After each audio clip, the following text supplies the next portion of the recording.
rests on 13 acres of earth over the very center of hell.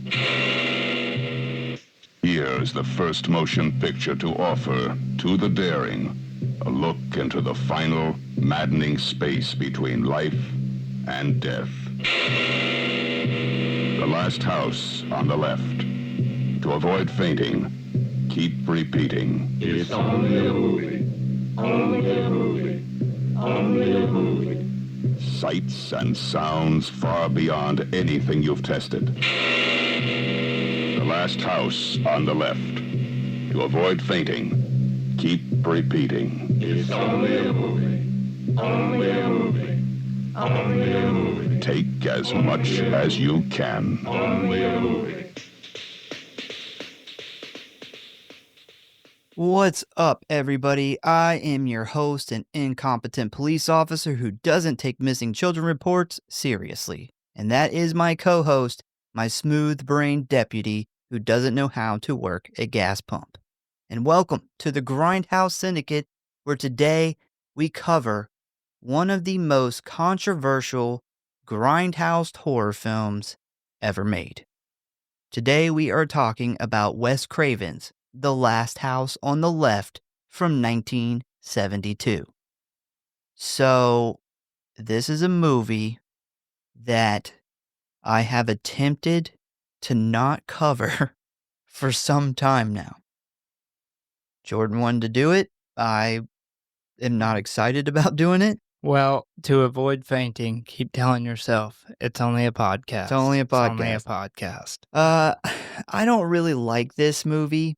I have seen it probably about 6 times throughout my life, and I just don't enjoy it. I will say, though, I understand what Wes and Sean were doing. I respect the film for the boundaries that it pushed. I respect it for what it accomplished, but I just don't enjoy the brutal rape stuff. Like, for me, it's just too well done. It is too realistic in this movie. And I just can't really enjoy it as entertainment. It makes me, like, really mad and really sad. Most likely because, like, I know this shit happens to people in real life, like, a lot. This movie, like, it emotionally drains me for, like, a whole entire day. Well, I love this movie, and I've referenced it many a times on this podcast, but when a filmmaker can make you feel real emotion, they've done your job. And in horror, that can make you scared, it can make you mad, it can make you sick. In any genre of movie, if a movie makes you forget that you're watching a movie and makes you legitimately feel something, then they've done a good job. And some of the most grim endings, awful movies, which I love for that very reason. Like, we look at the Mist, the ending, like that. Love it. Yeah, like, I don't want to see this guy murder his family to avoid what's going on, and then literally the fucking military rolled through and everything clear up right after that. Like, that makes you feel like, shit. But it does its job as an ending. This movie does this throughout the whole movie, and it's super raw.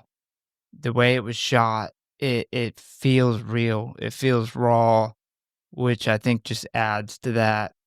And outside of that, this movie has a shit ton of historical relevancy. Like, horror would not be what we know it today without this movie. For those that don't know, this was Sean Cunningham and Wes Craven's movie they did together. But a lot of people don't realize that this was before they were famous. Yeah. This was Sean Cunningham, who at the time had only worked on, like, documentary movies. Yeah. And Wes Craven came on and did a documentary movie. He hired him on Sean Cunningham hired him on to do, like, some editing type stuff and some, like, putting kind of video editing somewhere along those lines. And then They got the call to make this movie, and he gave him his first chance to direct a movie. Like, Wes Craven literally got his start in horror, or his start, his It's just his chance. start in general. And what's really interesting, and I didn't know this, but so back then, I guess theaters would, like horror theaters, when they would have a big movie come through, they would have almost like an opening act, like a movie that they would show previous to that. And back then, those theaters would a lot of times finance the movie because it would be a low budget, like B movie. And they wanted to finance this movie for a bigger movie that was coming through. And they called Sean Cunningham, and Sean Cunningham and Wes Craven, I guess, got along. He kept them on. It's like, hey, you want to write and direct a movie? Here's a movie, write something. If they like it, they'll let you make it. And that's how we got The Last House on the Left. Without this movie, we may not have ever gotten Friday the 13th. We probably definitely wouldn't have gotten A Nightmare on Elm Street, which is two of the most famous 80s influential horror franchises that there's ever was. And we did, and even the 90s, what a lot of people would say the most famous 90s, most influential franchise there ever was. We may not have gotten that either. So this movie did a lot for horror. Yeah, that's why I said, like, I really respect what the movie did and what they were trying to say, but I'm just not a fan of the movie itself. But we are going to dive into all of it. There's a lot of information here. I do want to warn you, this is going to be a very graphic episode. So if you're in the car with like your kids or your fucking granny or something, heads up. This is going to be one of those episodes that if you are a YouTube listener, I will ask you to comment on. And a perfect thing you could comment is our host here's birthday. Oh shit! This episode will release on the 7th, which is our host here's birthday. I didn't even see that coming. So comment, wish him a happy birthday. Also, want to give a big shout out to a fan of the show, Jessica Winter, and her husband Matt, on the birth of a healthy baby boy, Austin. So congratulations, Jessica. Yeah, she just completed her 9-month-long bodybuilding program. Yeah. So that was funny. In honor of her achievement, I present to you my best baby joke. Why do babies scream so much? Because their womb service got cut off. Yeah, it's good. In other news, we're off next week. As you just learned, it is my birthday week, and I'm looking to just relax and hang out with the family a little bit. And we're going to use that extra time to work on some stuff for the show that we have been trying to put together for a while now. Unfortunately, we have a lot of cool, fun stuff we want to do, but there's just not enough time in the day. So we're going to try to kind of sew a lot of that stuff up. But don't worry, we will be back the following Monday with another full-length episode. I have a feeling that after this episode, I'm going to need that time off. And keep in mind, May is Fan Appreciation Month, where all month long we cover movies that you guys requested. So please keep sending those movie ideas in, because in about 2 weeks, we're going to start picking the 4 movies for May. And with that being said, are you ready to dive into Last House on the Left? Oh, I've been ready. All right, let's do it. Hello, boys and ghouls. If you want to stay up to date on what's going on with the show, talk about or submit your movie requests, or just say die, then I got good news for you. You can always find us at one of our social media accounts or our official website at Grindhouse.Horror.Pod.com, Facecrook at the Grindhouse Syndicate Horror Podcast, Instascam at grindhousesyndicate.horror.pod, and many gore, which you can always find links for in the show notes as always. And you know what I always say, the morgue, the merrier. So please subscribe or follow for alerts on new episodes. Now, back to the show, kiddies. Frights, camera, action.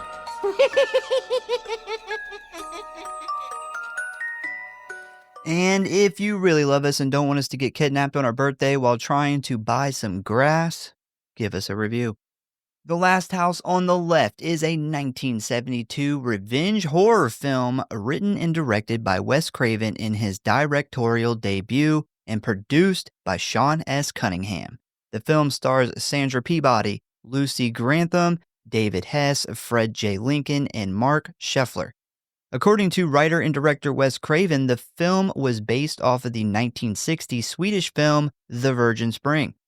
The plot follows Mary Collingwood, a teenager who is abducted, raped, and brutally murdered by a group of violent fugitives led by Krug Stillo. When her parents discover what happened to her, they seek vengeance against the killers who have taken shelter at their home. It was produced by Sean S. Cunningham Films, The Night Company, and Lobster Enterprises. It had a budget of $90,000 and a box office of a little over $2.2 million. Cunningham produced the film for under $100,000 and used a cast of relatively unknown actors. Distributor Hallmark Releasing, in partnership with American International Pictures, gave him and Craven funding after the box office success of Cunningham's documentary Together from 1971. Craven, who was previously a college professor, decided that he wanted to break into the film business after being asked to run the college's student film club. He ended up taking a job synchronizing dailies for Together and soon began editing the film with Cunningham, with whom he became good friends with. Hallmark then bought the film for $10,000, and soon the company persuaded Cunningham and Craven to make another film with a bigger budget. Hallmark and Cinema 77 gave them $90,000 to shoot a horror film. The story was written by Craven in 1971 after he got tired of seeing the violence in film and newsreels of the Vietnam War being glorified and sexualized. Interesting fact here, the original script was intended to be a graphic hardcore porn type film, with all of the actors and crew being committed to filming sex scenes. However, before shooting began, the decision was made to edit the script to be less harsh. This script, written under the title Night of Vengeance, has never been released. Also, a lot of the cast was not a part of the movie at that time. This was kind of a different group of people. So speaking of the actors, the majority of the cast of The Last House on the Left were inexperienced or first-time actors, with the exception of Richard Towers, Eleanor Shaw, and Sandra Peabody, who were all soap opera regulars and had prior film roles. The role of the lead villain, Krug Stillo, was given to David Hess, who was not an actor at the time, but actually a musician and songwriter who also ended up doing the music for the film. Fred Lincoln, who had appeared in pornographic films, was cast as Krug's criminal partner, while Mark Scheffler was given the role of Krug's heroin-addicted son. The film was shot on location for 7 days in New York City, as well as Long Island, followed by shoots in rural locations outside of Westport, Connecticut. A lot of the movie, especially the ending, was filmed at Sean S. Cunningham's parents' house. Due to its graphic content, the film sparked protests calling for its removal from local theaters throughout the fall of 1972.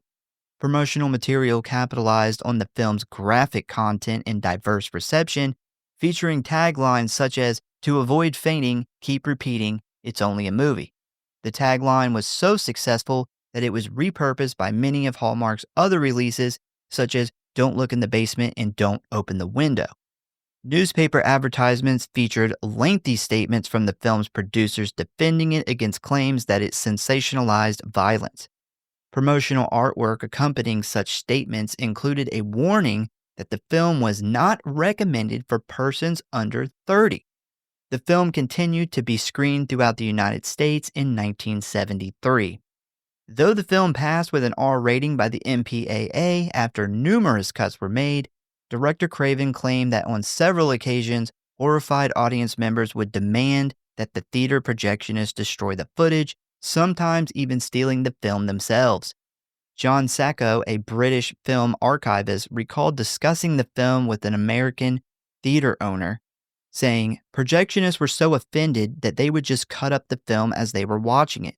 I'd ask people, how cut up is your version? They'd say, it's not as cut as some of the others I've seen. That's hardly what you want to hear." Meanwhile, in the UK, The Last House on the Left was refused a certificate for cinema release by the BBFC in 1974 due to its scenes of explicit and sadistic sexual violence and humiliation. The film remained banned throughout the remainder of the 1980s and into the 1990s. However, it had developed an underground cult reputation, and critics such as Mark Kermode began to laud the film as an important piece of work. In 2000, the film was again presented to the BBFC for theatrical certification, and it was again refused. The film was eventually given an 18 certificate on July 17th of 2002 with 31 seconds of cuts and was released in the UK on DVD on May of 2003. The cutscenes were viewable as a slideshow extra on the disc, and there was a link to a website where the cutscenes could be viewed. The BBFC finally classified the uncut film at 18 for video release on March 17th of 2008. Wow. Good God. I did not realize that. Yeah. Like the exploitation films Night of the Living Dead, The Texas Chainsaw Massacre, the film has received critical reevaluation years after release, with particular praises towards the narrative and performance of Peabody and Hess. It has since achieved a cult following and received a nomination for AFI's 100 Years, 100 Thrills in 2001. A limited edition Blu-ray box set was released in the US and the UK on July 3rd of 2018 from Arrow Video, which features 3 different cuts of the film, each restored in 2K from the original film elements, a double-sided poster, lobby card reproductions, a book featuring writings on the film, a CD soundtrack, various bonus materials, and new interviews with cast, crew, and associates of Craven. This sounds like a really good box set. Yeah, so I have Arrow's box set on the Last House of the Left, or on the left, but it is the remake version. Oh, yeah. So I don't know. When I was watching this, all I could think was, man, and I knew that there probably was, because I had the DVD that was released back in like 2008. I knew that there probably was a restored version of it, but I knew because I didn't know my pick was last week because of the whole April Fool's. We didn't know what we were doing about that. So I knew I wouldn't be able to get it here in time if there was. So I didn't even look it up to buy it. But I did have the other one, but I wonder how expensive that is, man. I don't wonder know if it's hard to get your hands on it. I would assume so. In August of 2006, Rogue Pictures finalized a deal to remake The Last House on the Left with original writer and director Wes Craven as a producer. The company intended to preserve the storyline of the original film. Production was slated for early 2007. Screenwriter Adam Alika was hired to write the script for the remake, and in May of 2007, Rogue entered negotiations with director Dennis Loatis to direct the film. The film was released to theaters in the US and Canada on March 13th of 2009. All right, so ratings. What do we got here? Rotten Tom, 63%. IMDb, 5.8 out of 10. Letterboxd, a 2.9 out of 5. And 79% of Google users like this movie. If you would like to watch it, you can currently find it streaming for free on Tubi, Crackle, Fubo TV, Pluto TV, Plex, or with premium subscriptions on YouTube, Amazon, Hulu, Roku, and Sling TV. This fucking movie is everywhere. Yeah, the Rotten Tomatoes doesn't surprise me, honestly. That's like the automatic bump. This is about as independent as you could get. Extremely independent. Yeah, I'm surprised it still got that high of a rating, honestly. The other ratings are kind of disappointing, man. I think that, well, I would go as far as to say I know that 99% of people who watch this movie don't know the historical significance of this movie. And that's a huge deal for me. That's a big bump in my rating is what it did for horror and what it led to. Oh, I don't, in mine, I don't count that at all. I just judge it as a movie. Yeah, I know you don't like this movie, so you probably don't put that much thought into even giving it any type of bumps. Oh, no, You're no, probably no, trying no. to bump it down. No, you are the absolute opposite. I had a really difficult time rating this movie to the point where it took me the whole entire week to figure out what I wanted to do about it. Very difficult. Well, I think that those ratings that you read off, even the 79%, I think is low just with the historical significance. I mean, we've talked about this on quite a few other movies.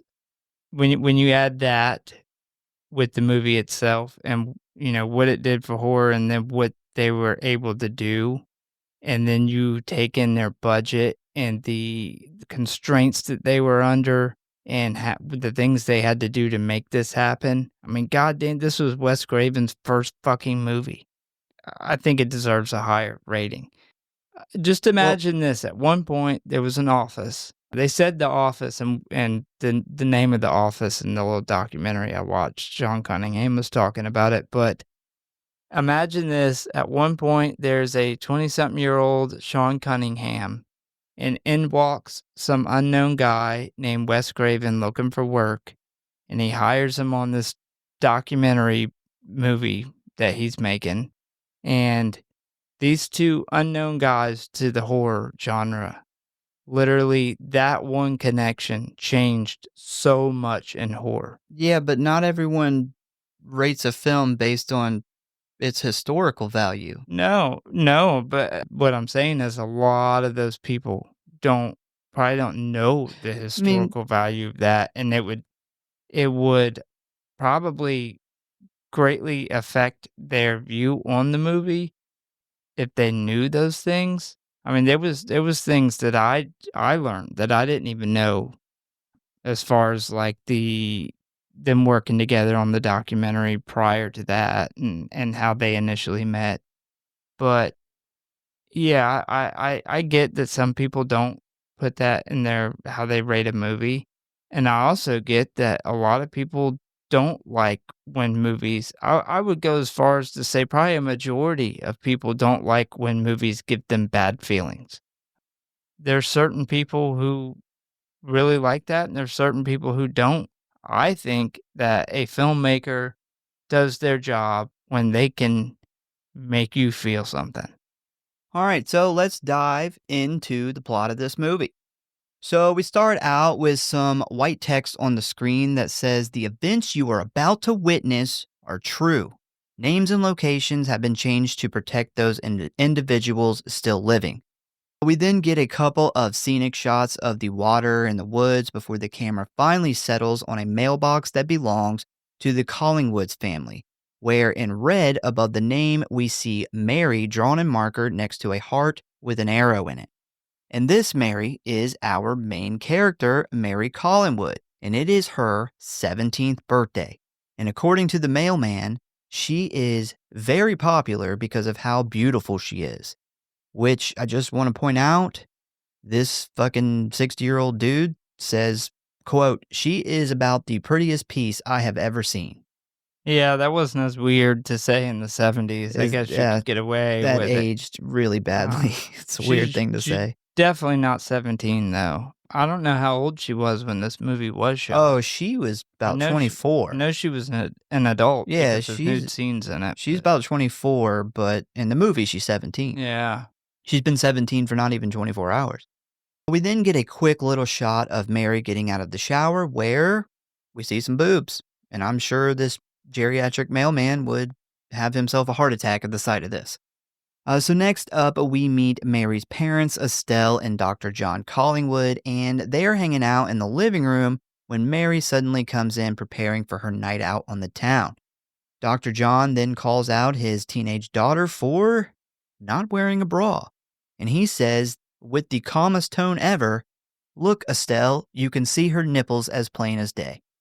Yeah. Things were so different back then. Yeah, bras were really not popular, I guess, in the 70s. But I couldn't imagine as a dad, saying this, especially considering she is playing a just turned 17-year-old girl. Like, fuck no. That's all I can say on that. So Estelle says, if God wanted us to walk around with our breasts exposed, he wouldn't have given us clothes. which humans make clothes. Yes. Yes, God did not make any clothes. I'm also pretty sure that before that whole apple and snake business, women were walking around with their boobs hanging out. So after all of this titty talk, John then asks Mary what concert she's going to see tonight, and she responds with a confident bloodlust, who apparently has a reputation for cutting off the heads of chickens at their shows. Despite all of this, though, Mary's parents are pretty cool with her heading into the city to check out this band for her birthday, and they even give her a peace symbol necklace made out of gold for her day of birth. Because remember, Mary is right smack in the middle of the hippie movement. So after she puts it on, they then ask her who she is going to the show with, and Mary responds, Phyllis Stone, who Estelle very much dislikes apparently. Like she thinks Phyllis is kind of a hoe, I think. A bad influence. Yeah. If anything, 100% she thinks this girl's a bad influence. More like Phyllis stoned. Yeah, I know she makes some kind of comment about her, like, hearing that she sleeps around at that horse farm or whatever she works at.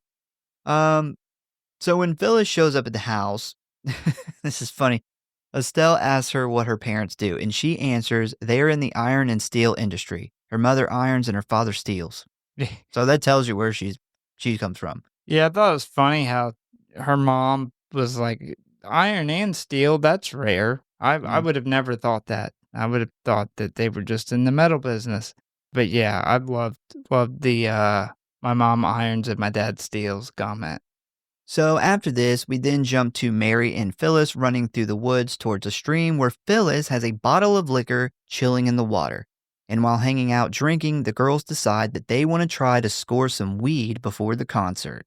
We then see a bunch of shots of them hanging out in the woods, just enjoying the nature of it all. And the important thing about these scenes is we can see that Mary is very innocent. She's naive about certain adult things. And despite being 17, in many ways, she's still a very young woman. But Phyllis is a bit of a different story. She comes from a rough neighborhood in the city. She's more into drinking and smoking weed. And obviously, from what Estelle has heard, much more experienced in sex. We then get a scene of them driving to the city, and for some reason, Phyllis is driving Mary's parents' car. And we then hear on the radio that the police are on a manhunt after the daring escape of 2 convicted murderers, dope pushers, and rapists that murdered 2 prison guards and a fucking dog yesterday. According to the news announcer, a car driven by Junior Stillo and an unnamed woman pulled up to the prison to help Fred Weasel Podolsky and Krug Stillo escape. Krug Stillo is Junior's father and was serving a life sentence for the 1966 triple slaying of a priest and 2 nuns. Apparently, before this murder, Krug got his own son hooked on heroin in order to make him easier to control. Now, his buddy, Fred Podolsky, has a long history with child molesting, peeping Tomism, which I've never heard it said like that, and assault with a deadly weapon. So these 2 dudes are bastards. Like, they are the scum of the earth. Yeah, I didn't remember that Weasel in the original was locked up for molestation. I mean, and in my eyes, that's worse than killing 2 nuns and a priest. Yeah. So after this broadcast, we then head on over to the Krug gang, who is hiding out in a gross-ass, decrepit apartment in the city. So I'm going to go ahead and introduce the whole gang so we're all on the same page and you guys know who I'm talking about. So first we have the leader, Krug, who is a very arrogant, full of himself, just a downright piece of shit of a person. Then we have his buddy who escaped with him and is also a piece of shit, Fred. And Fred, you can tell, is horny all the time. He's like one of those people who makes everything sexual. Next, we have Krug's girlfriend, maybe? I'm not really sure. She's supposed to be Krug and Weasel's girlfriend. Well, she seems like she kind of fucks everybody in this gang, so who knows? Because Weasel's like, hey, I thought you were both of our girls. And apparently she likes the old gangbang. Yeah. She likes the She likes everything. She likes the train.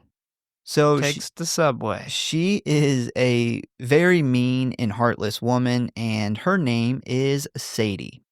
And last and probably least is Junior, who is pretty young. He's probably about the same age as Mary, maybe a little older. And despite him having the grossest goddamn teeth and being hooked on heroin by his father, he is the surprisingly most morally normal person in this gang, Yeah. which Yeah. sounds I bad. think that's fair to say. I also thought it was really weird that Sadie does not want to fuck Krug and Weasel anymore. She wants some Junior wiener. It seems that way, yeah. Oh, she does. She shoves his face right in her titties. And then Krug comes in there and tells his son, like, get off my woman. You know, I hate all four of these fucking people. I know that was Wes Craven's point. You're not supposed to like them, but they are very realistic villains. They were written as very good villains because I can't stand them. But on a positive note, Junior does the best fucking frog impression that I have ever seen. That dude is a good frog. I don't know what that says about him as an actor, but I guess I'm just looking for the silver lining here. If he gets any frog parts, I mean, he's good. He is really good. If they do casting calls for frogs, he's on it. So it goes on like weirdly long too. Yeah. So while hanging out drinking beer in this slum of an apartment, we learn a couple of things here. One, the gang is preparing to use fake names and go on the run. And two, Krug does not like his son Junior, treats him like absolute garbage, and doesn't treat his girlfriend Sadie much better either. So we then jump back on over to Mary and Phyllis, who are now walking around the city looking for someone who might be dealing. And they pretty quickly spot Junior's nasty teeth-having ass standing outside the apartment, smoking a cigarette, and they decide that he looks like someone who might just be selling some grass. So after telling them that he doesn't know shit about where to get some weed, he then realizes that this is his chance to get on Krug and the gang's good side and get his fix by bringing them some much cleaner, nicer girls to do horrible shit to. And that is exactly what he does.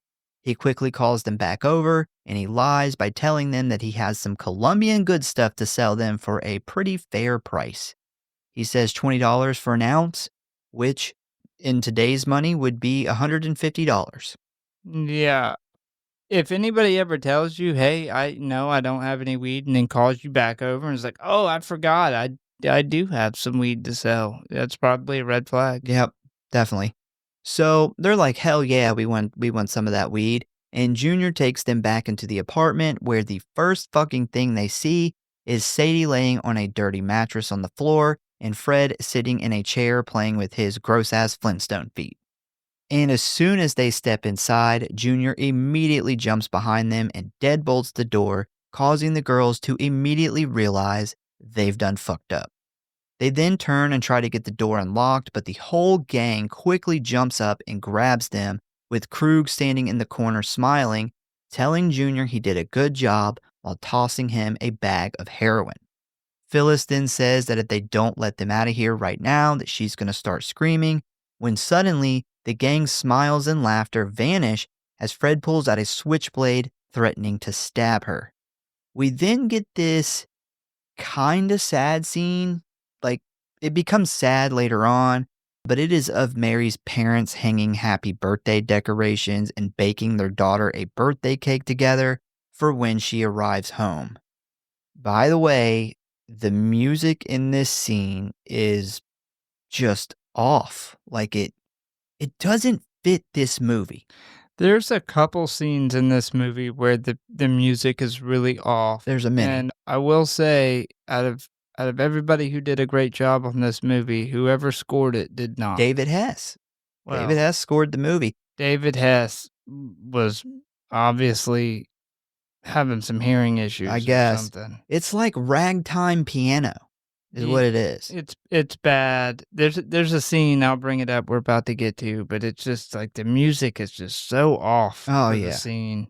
This whole This whole bedroom scene, though, with the girls, I'd never picked up on this, but it makes me feel like Rob Zombie took a lot of inspiration for the Devil's Rejects off of this. So I bring that up actually later because as I was writing it, I realized like these villains are the Firefly family if the Firefly family wasn't likable. Exactly, and they do a really good job of making the Firefly family really likable, Yeah. but in reality, like, we see what Otis has done to these cheerleaders, we Mhm. don't see it happening, but he's just as bad as they are, Oh, yeah. and Worse. yeah, so it's really interesting how you can take 2 directions as far as a director Yeah. with these characters who are one is even worse than the other, but you can hate one group because it's so much more realistic. It's so much more raw and real. Like you hate these people because they're scummy. Whereas in the Devil's Rejects, you don't get that. And the hotel scene in Devil's Rejects and the scene where they first trap them is very similar. Well, I thought about that and I think that the difference, at least the difference for me, is, House of a Thousand Corpses or Devil's Rejects. I know I'm watching a movie for entertainment continuously. It is very much a movie. This movie has scenes where it's too realistic It's raw, man. and It's really raw. that takes me out of it being an entertainment movie and puts me into the realism of things that people in real life go through. So back at the dumpster apartment, we see Phyllis attempt the old "let us go and we swear we won't tell anybody" trick. Krug then smiles real big as he walks towards her, backing her into a wall with Sadie holding her from behind as he then begins unbuttoning her shirt. He then makes it pretty clear he wants to rape her right there in the living room in front of everyone. When he and Sadie then briefly argue because apparently Sadie was planning on going at her first. Holy shit. Yeah. Yep, she sucks.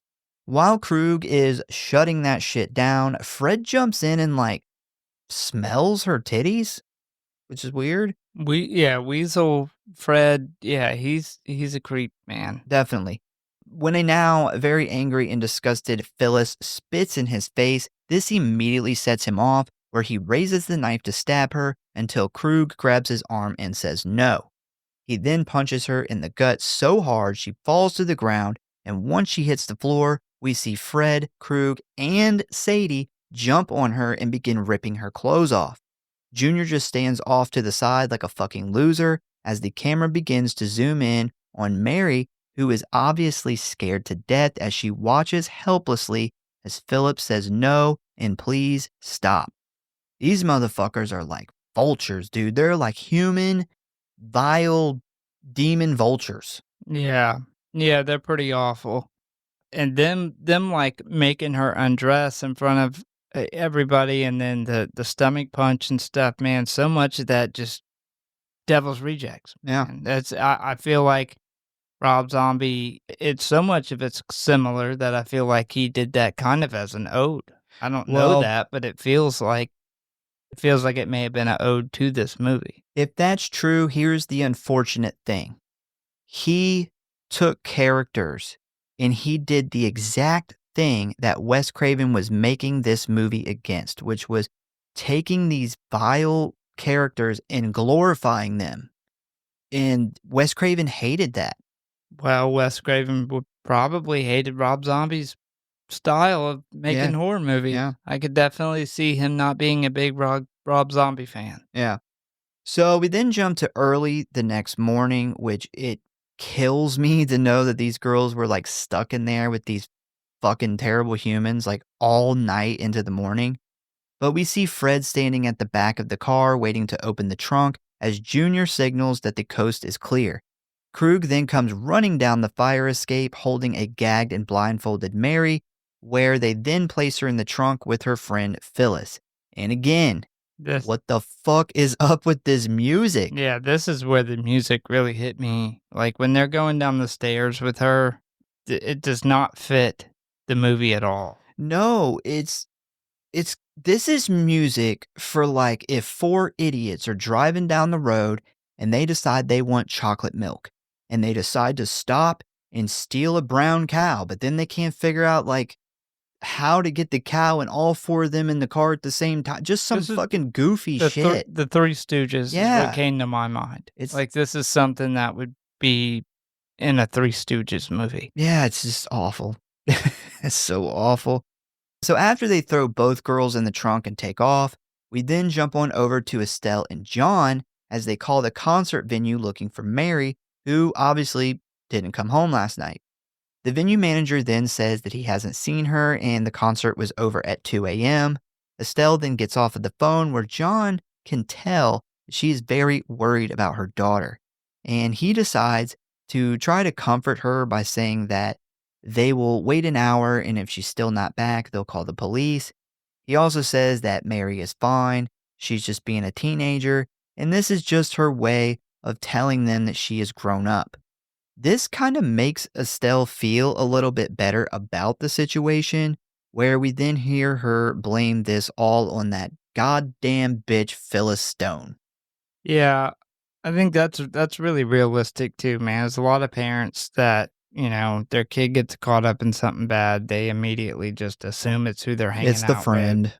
So her dad does say, I'm pretty sure I heard this right, just let her have her fling. Yeah, he does say that. Did fling mean the same thing in the 70s? 'Cause I doubt it. as a father, to say that, the 70s must have been a really weird time.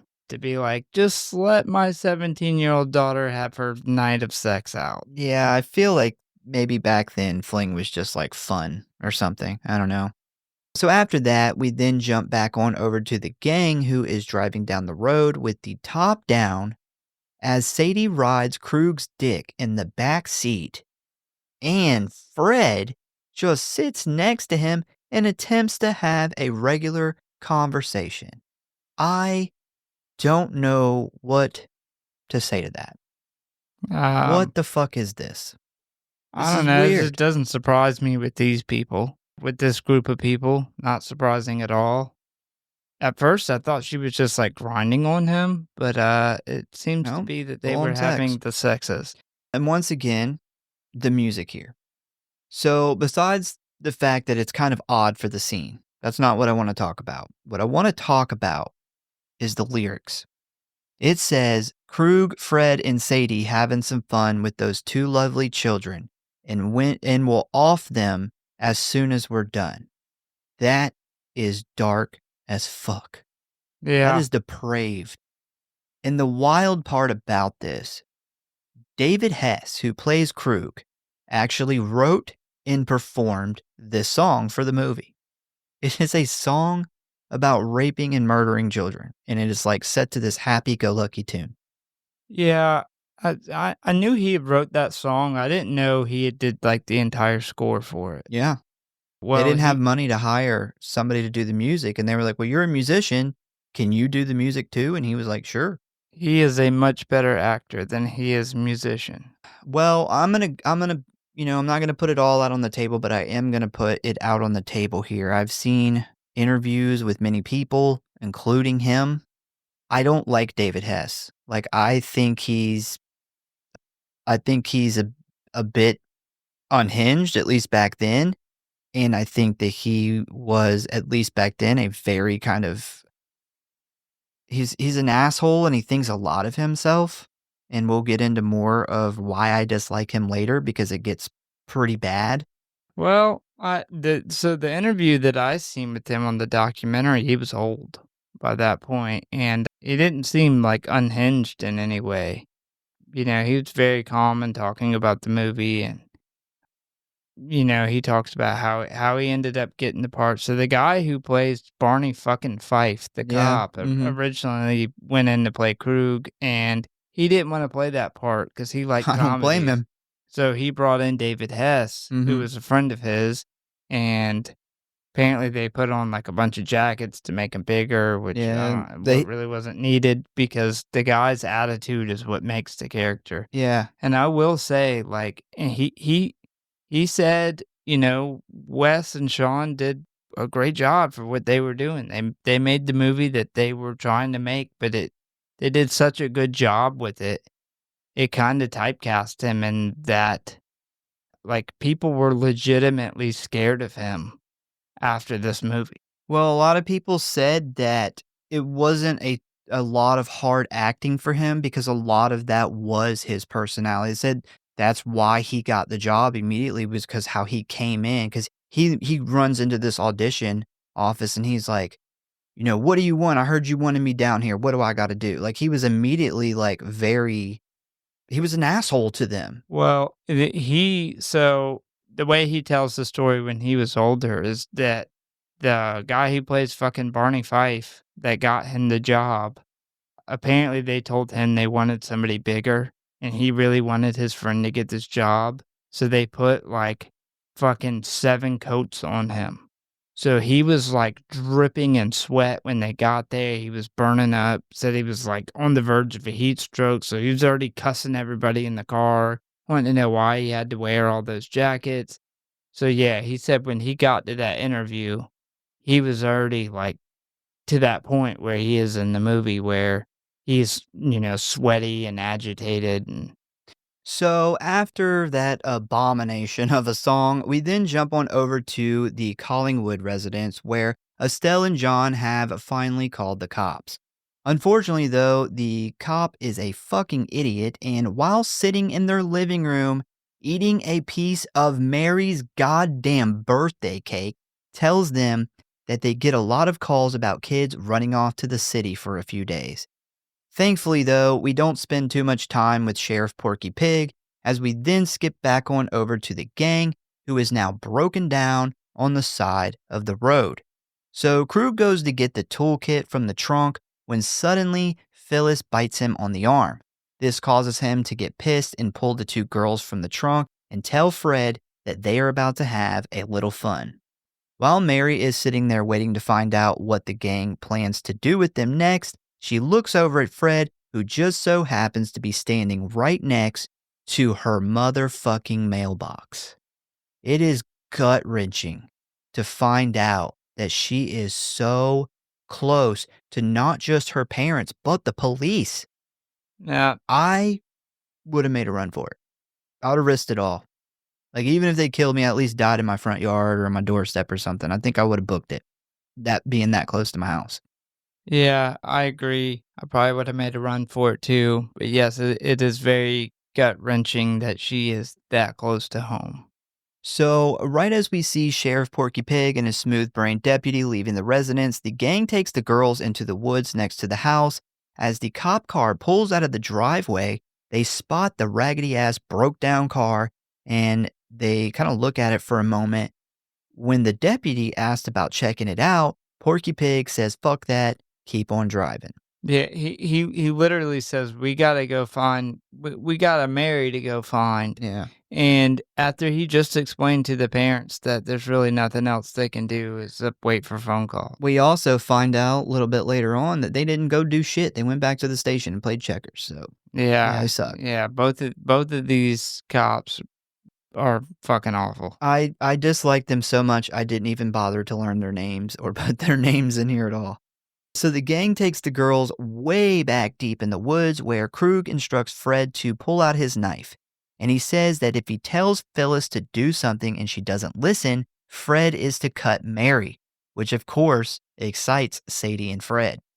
Now, while this is going on, we start to see that Junior is a little uncomfortable with all of this and doesn't really want to be actively involved in hurting the girls.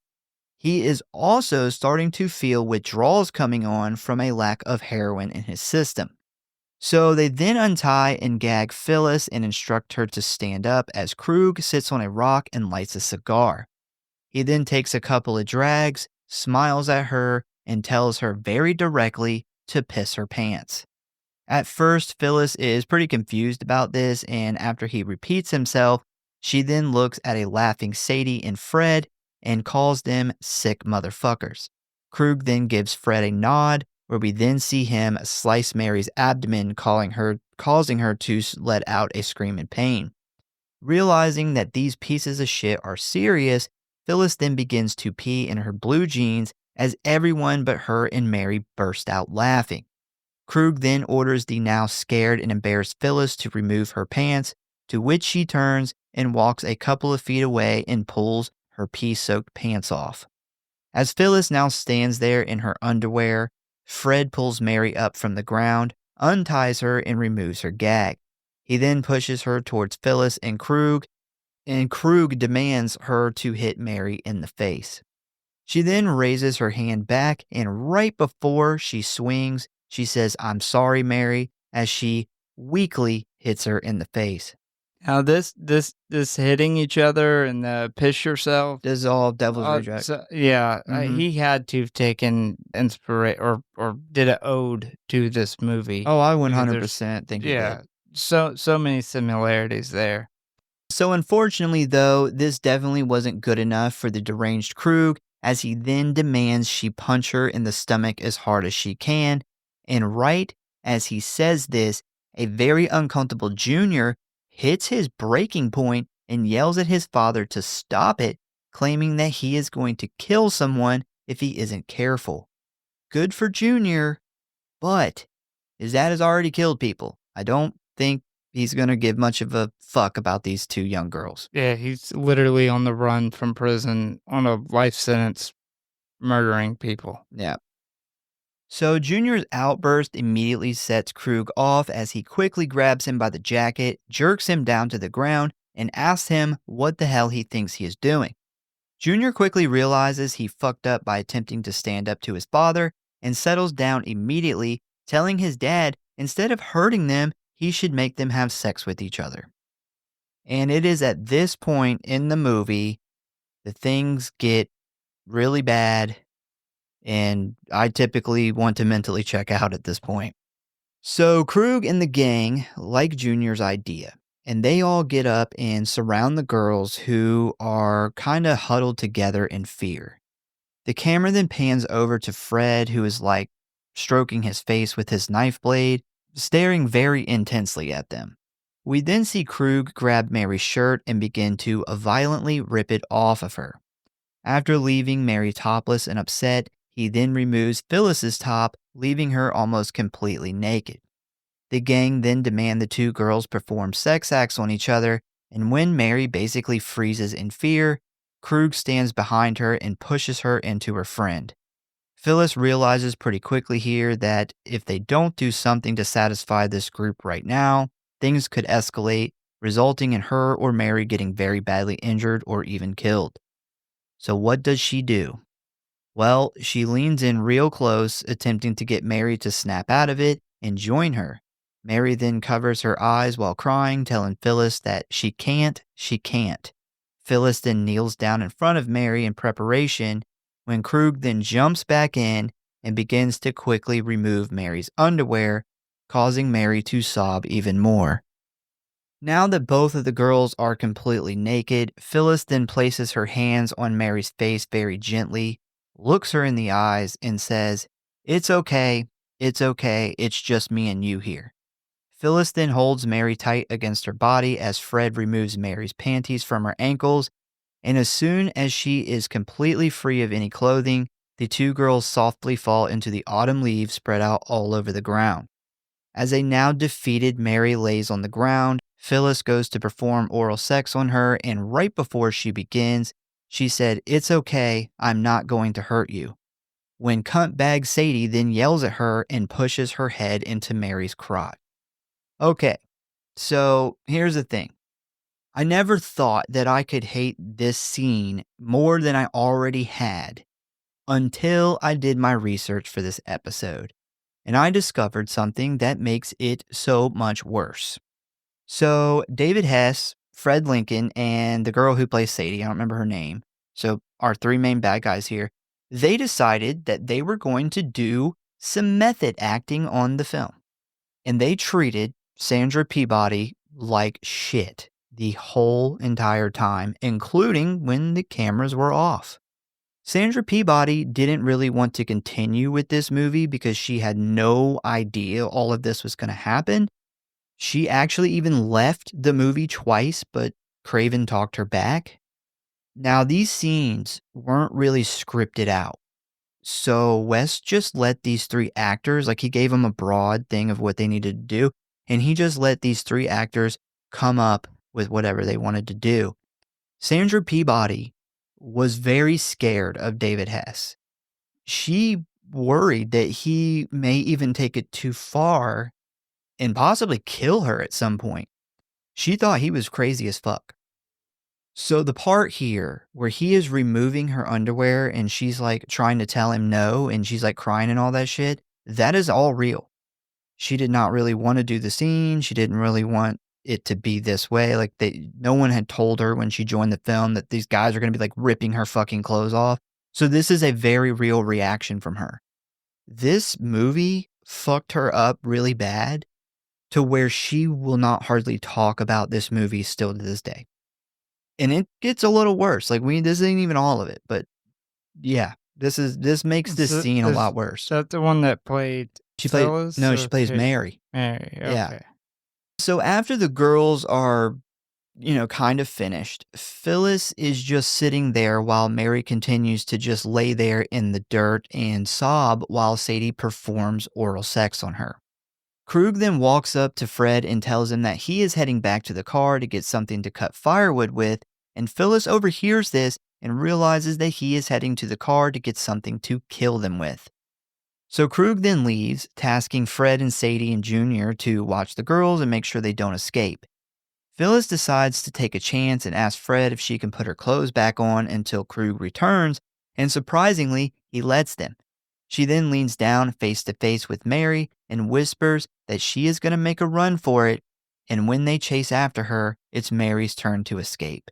What's really weird here is this was the first time I realized that Sadie is still doing like this oral sex to Mary after Krug leaves and Phyllis is putting her clothes back on. Like, this is still going on. It's weird. It's still going on when Phyllis is putting her. No, Phyllis is putting her clothes on, and Mary, I didn't realize that either. So Mary then nods, informing Phyllis that she understands the plan, and Phyllis then jumps up and she takes off running down the mountain, causing Fred and Sadie to chase after her and leaving Mary with Junior. Now, Phyllis is able to somewhat escape these two bumbling idiots, at least for a little bit, and while that is going on, Mary gets stressed and begins trying to convince Junior to take her to her house, even to the point where she tells him that she thinks he is attractive, and she gives him her new necklace, which will be very important later on. I do love the part where Mary is like, "Do you have a girlfriend?" And he's like, "Yeah, I got like a ton of girlfriends." And she's like, without skipping a beat, says, "I don't think you do." Yeah. And then without skipping a beat, he's like, "Yeah, you're right." Yep. So at some point, Mary realized that Junior was very badly hooked on drugs, and she tells him that she can get him some methadone because her father's a doctor and he keeps some at the house. And this is enough to convince him to run off with her. So, according to the actor that played Junior, which is Mark Scheffler, Sandra Peabody kept messing up her lines during this scene. And after a few tries, like everyone was getting really aggravated with her, so he tells Wes Craven to just give him 2 minutes alone with her and he'll solve this issue. He then pulls her to the side to like talk to her when he suddenly grabs her shoulders, holds her over the side of this cliff that they're standing on, and he tells her that if she doesn't get her lines right on the next take, he is going to throw her over this cliff. She is going to fall and get hurt, but as long as Wes gets it on film, it won't matter. Who? This is the actor that plays Junior. Oh, wow. And apparently... He admitted this. He admitted it, yes. He is on camera talking this, and he laughs about it. He thinks it's funny. Apparently, this was enough to scare her into doing the scene correctly on the next take. So we then jump on over to the police station where we see Sheriff Porky Pig and the smooth-brained deputy playing a game of checkers, which doesn't really look like they're too concerned with searching for this underage missing girl. So while this is going on, they then hear a police message over the radio that says a gas station owner reported seeing the Krug gang in the next town over. He then gives this description of the car and the license plate number, and this immediately alarms the two officers because remember, they saw that exact car broken down outside the Collingwood residence. So they finally get their asses in gear and they run out to their ugly green police car and they rush off towards the now abandoned vehicle. We then jump back over to Phyllis, who is still running through the woods when Sadie finally catches up to her and tackles her to the ground. But Phyllis is not about to go down without a fight as she picks up a large rock and hits Sadie in the head with it. Just as this happens, though, Fred comes running up, prompting Phyllis to drop the rock and take off running again as Fred checks on Sadie. So a now very exhausted Phyllis arrives at an old cemetery that is located close to the road, and as she stops to look around, she notices through the trees that she can see cars passing by. Feeling somewhat relieved that help is so close by, she then starts heading towards the passing cars when she then suddenly stops at the sight of Krug stepping out from behind a tree holding a machete. Man, this scene is so disheartening that she's so close to the road. It's like with 20 cars. feet away. And no matter how many times I see this movie, that like when he sticks that machete out in front of her, it always gets me. Like, even though I know what's gonna happen, it always is like, God damn. Oh yeah, it sucks. This reminds me a lot of the Helen Shivers death, and I Know What You Did Last Summer. Yeah. It's right there. It's right there, and you don't make it. So close. Yeah. So she quickly realizes that she is surrounded by Krug, Sadie, and Fred, and as she begins to have a mental breakdown over being captured again, it seems that the Krug gang is tired of playing with little old Phyllis as Fred walks up behind her and stabs her in the lower back. Despite having a very bloody knife wound and being extremely exhausted, Phyllis is still determined to try to get away. She then begins to slowly crawl towards the road, but this attempt is made useless as Sadie and Fred repeatedly kick her in the ribs. On another depressing note, we then catch back up with Sheriff Porky Pig and the smooth-brained deputy, where we see them hauling ass towards the Collingwoods, when suddenly the car begins to slow down as it rolls to a stop on the side of the road. Sheriff Porky then in bewilderment looks at the deputy and asks him what the hell he is doing, when he responds that he doesn't know what is wrong and that the car just stopped.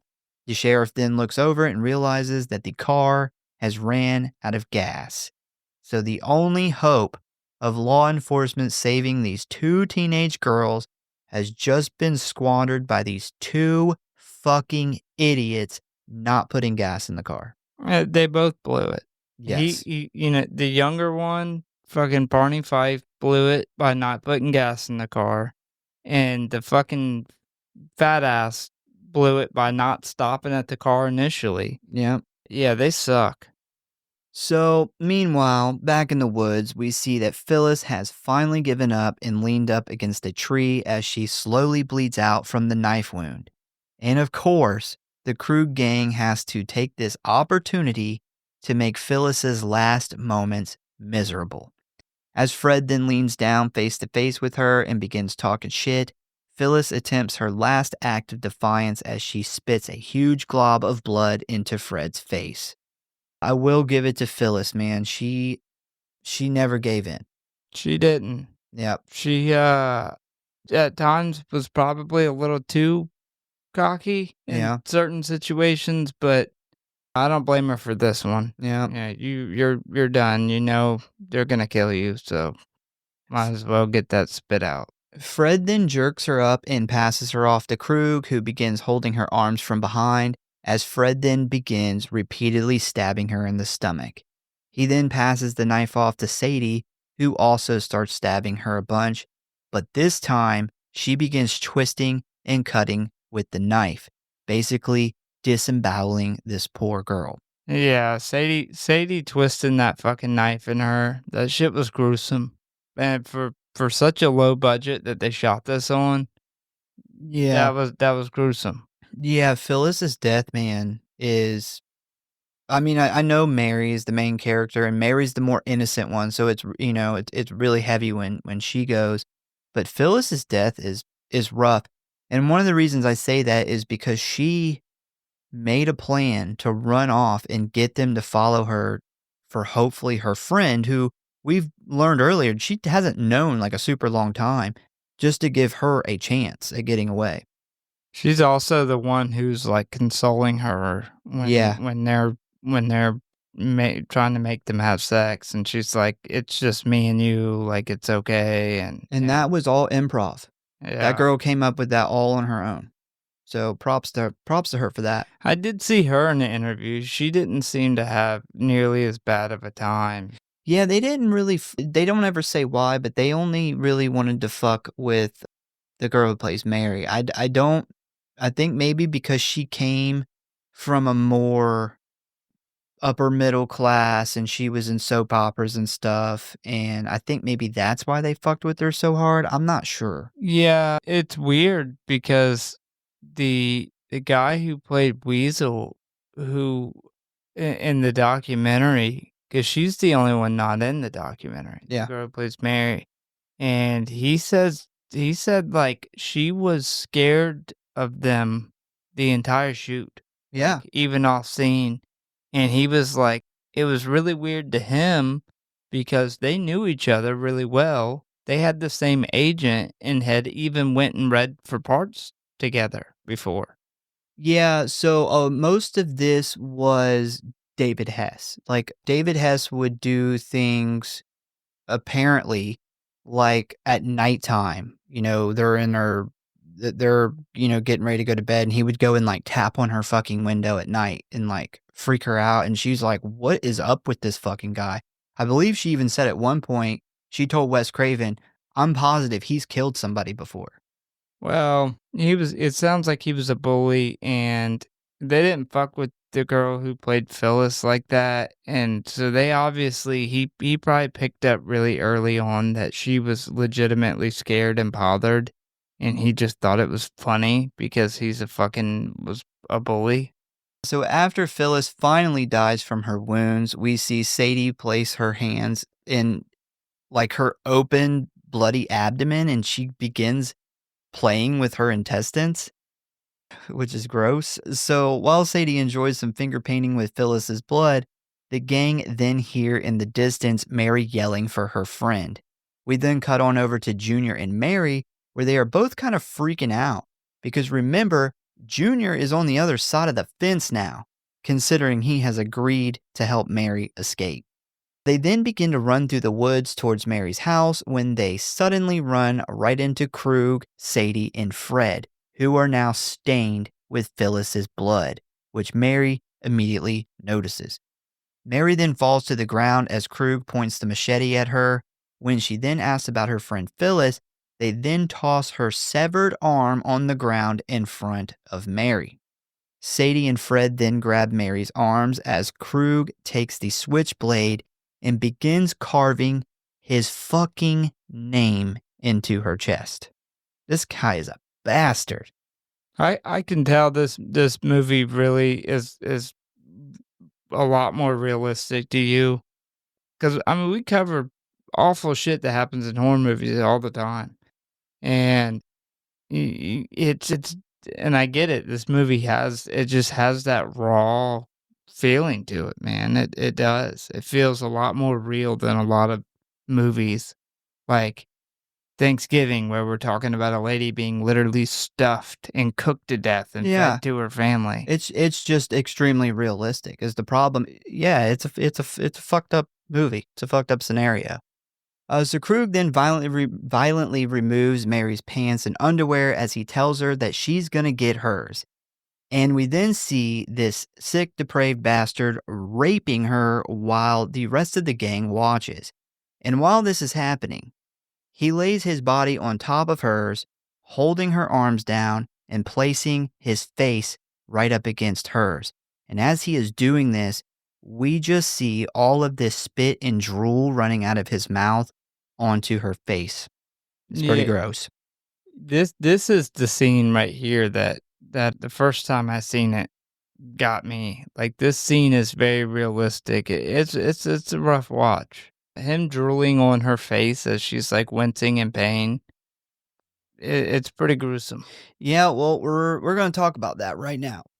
So, I seen a somewhat recent somewhat recent interview with him about this scene.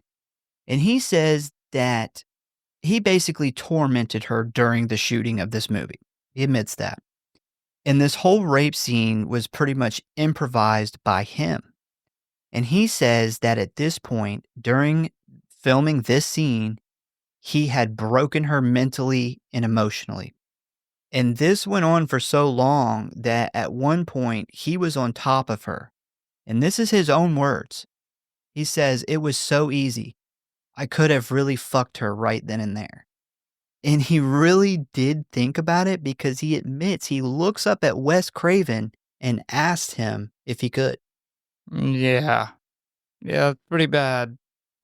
So after this brutal experience, everybody, including Mary, goes silent and just stands up.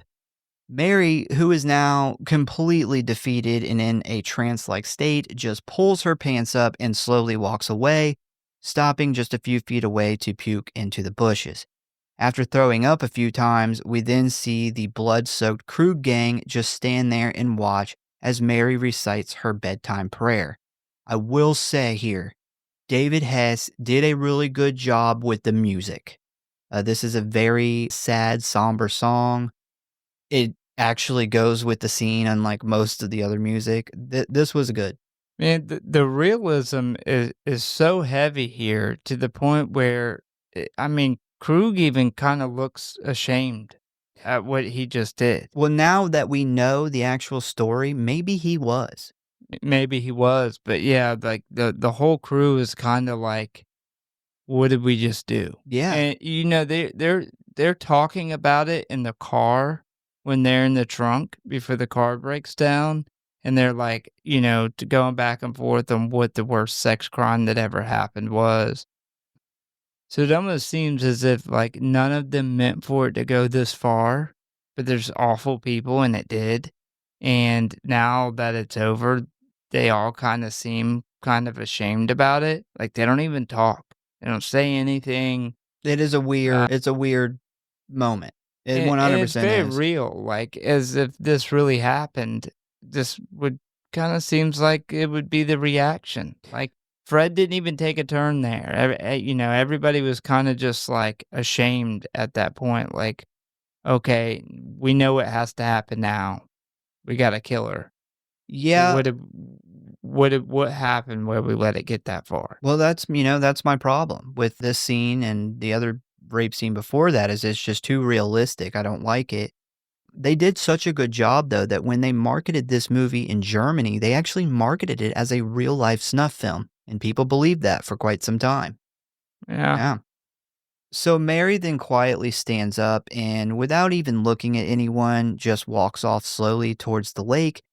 And as she begins to tread through the water, we see Krug look at Fred and put his hand out wanting something. And Fred opens his jacket and he pulls out a shiny nickel-plated revolver. Mary then goes so deep into the lake that the water is just below her shoulders, and as she stands perfectly still, completely unknowing as to what is going on behind her, we see Krug aim and cock the gun. Now, one thing I think was extremely smart here is during this whole scene, we get this somber, almost calming music playing.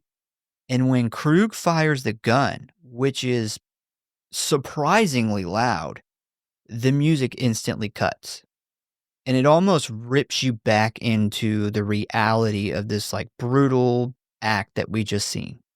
And I think this is a very simple but extremely effective way to play with your audience, especially for a first-time filmmaker. Yeah. I think the saddest part about this whole thing is that her wounds were completely survivable. Yeah. Like she had just, you know, she had been cut on the chest and she had just gotten raped, but she walks out in shock into this water. She knows that they're not going to let her live at this point after what's happened and they've killed her friend. And she just walks out there to die. Yeah. Like, and it's this whole scene is just very,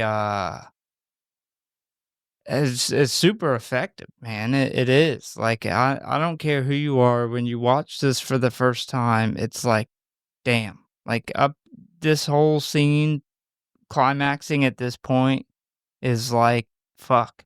Yeah, you can tell that she has given up any hope of surviving this because she goes from being extremely scared to, after the rape, she literally gets up and turns her back on them for the rest of the time. She's not worried about them coming up behind her, attacking her, hitting her. She's given up. She knows it's coming, and she is just going to kind of spend her last, moments the way she wants to and not like fighting for her life. She knows it's not going to happen. She knows she's not going to win. Yeah, and then the motherfucker doesn't even, like, shoot her in the back of the head. He does a body shot to where she's still alive. Yeah, but I love when that music cuts with that gunshot because you're not, like, at least I wasn't expecting it. It's very effective. It is. It is very, like, the gunshot and the music cutting off is very, it definitely pulls you back into that realism. And David Hess wrote and performed this song as well. So he did a really good job on this one. So Krug fires the gun, which hits Mary in the back, causing her to spin around where she is now floating away on the water face up. And we don't see it, but we do hear that Krug fires 2 more rounds into Mary, assumingly killing her. Because all we are left with is a silent shot of Mary as her body just floats in the black water of the lake. Very heavy. So after Krug is satisfied both girls are dead, we then see him order Junior to head to the car, grab their suitcases, and bring them back to the lake, where the gang plans on washing up in the water, changing clothes, and attempting to flee the area. So we then jump on over to the adventures of Sheriff Porky Pig and the smooth-brained deputy, where they have now been forced to walk to the Collingwood residence. We do see them attempt to get rides from passerbys, but nobody wants to pick them up. A little later on, we see them flag down an old pickup truck that is literally full of chickens. They explain to the woman driving how brushing your teeth will save you from losing them all, but she doesn't get it. I think that woman has like 1 tooth. Yeah. This whole part of the movie, like, where Oh, yeah, I know. it's just weird. It just know. didn't fit. It's like the one part of the movie that is just, it's like Barney Fife and his fat deputy's fucking adventures. It's like a whole different movie. It's like supposed to be a comedy. It's like And this movie is not a comedy in any way. it's like the Dukes of Hazzard in the middle of this movie. Yeah, definitely doesn't fit. And Yeah. it's my two with some of the music, some of the score complaints of this movie is that it just doesn't fit at all. No, so they really explained to this lady that they need a ride for official police business, and the woman says, sure, but you got to ride on the roof of the truck. Despite being reluctant about this really stupid idea, they both climb onto the roof of the truck. And when they are up there and they're ready to go, the woman starts the truck and goes to take off when suddenly the truck slams to a stop, literally throwing the 2 officers onto the hood and into the street. Sheriff Porky Pig then asks the lady what the hell that was about, and she tells them that the truck is at its maximum load and stalled out from the weight of the 2 men. And once again, while this is going on, we hear more stupid fucking ragtime piano playing. I don't know, man. I just don't know. It was Wes Craven's first movie. That's all I can chalk it up to. This none of this fits. You would think they would be like, okay, well, there is a 3-time convicted murderer and a rapist out on the loose. This teenage girl's missing. The car that they were in broke down in front of her house. We're going to take this fucking truck from you. We're going to take it. We're not even going to try the riding on the roof. We're just going to take it. But no, they ended up walking again. Yeah. It's just dumb. So we then fast forward to the evening where we find ourselves back at the Collingwood residence, where we see Estelle walk into a room and inform John that they have guests. And as he walks into the living room, who does he see sitting there? The Krug gang, of course. Now keep in mind, they have no idea that these are Mary's parents. They only came here because their car's broken down right outside of Mary's house, and they kind of live out in the middle of nowhere, so it's the only house close by. Also, the Collingwoods don't suspect anything while talking to the gang because they have drastically cleaned themselves up. They've fixed their hair, they've put on nice, like professional, clean clothes. They aren't acting like these degenerate psychopaths that we've seen throughout the rest of this movie. That is, except Junior, who is dressed the same and very obviously suffering from withdrawals at this point.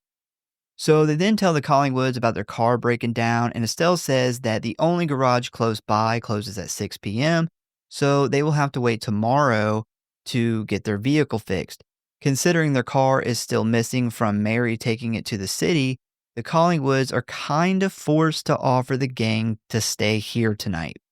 The gang then gratefully agrees to stay, and as Junior is sent out to retrieve the suitcases, Estelle shows the other three to the room that they will be staying in for the night. When they go in there, they can immediately tell that this is a teenage girl's room, and while looking around, Fred notices some pictures stuck to the mirror. As he then pulls them off and looks at them, he realizes that this is Mary's bedroom. Later on, we see the gang eating dinner with Estelle and John in the dining room when Krug reaches across the table, causing his suit jacket sleeve to reveal an obvious human teeth bite located on his wrist. Because remember, Phyllis bit him when he went to get the tools out of the trunk. John sees this, and considering he is a doctor, I'm sure he could tell that it was from a person. And he doesn't say anything, but we can tell that he thinks it's kind of odd. He then starts looking closely at the other members of the gang, where he notices a small bandage hidden behind Sadie's hair on her forehead, where Phyllis hit her with the rock. So Phyllis is coming in 2 for 2 here with kind of helping the parents suspect something. Junior, who is the only one not at the dinner table with everyone else, is laying asleep in the guest bedroom, suffering from his withdrawal symptoms. And as he is knocked out, we begin to see that he is having bad dreams about the murders. He then, while still asleep, starts screaming that he is sorry, and when everyone in the dining room starts to hear him, Krug immediately jumps up and runs back to the room to shut him up, placing his hand over his mouth, telling him they should have killed him with the girls down at the lake. Why the fuck would Krug think letting him withdraw in these people's house was a good idea? I don't know if he really thought it through that much. Or if he's just like out of heroin to give him. You would think at this point, all right, you just murdered these 2 girls. You got to clean yourself up and go into these people's house.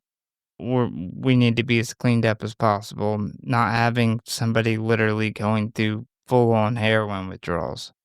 Yeah, I don't know, man. I don't know if we could ever piece together what was going through Krug's mind in any of this movie. So later after dinner, the gang is all laid up in Mary's bed talking shit about the Collingwoods when we then see Junior laying in the bathroom floor puking from the lack of drugs in his system. As his father Krug smiles as he informs Sadie of his intention to let Junior suffer by not giving him his fix of heroin. So here he is literally showing us that he is getting enjoyment out of his own son suffering from horrible withdrawals. But that is going to come back and bite him in the ass because that is what kicks this whole thing off. So Junior's puking wakes Estelle up.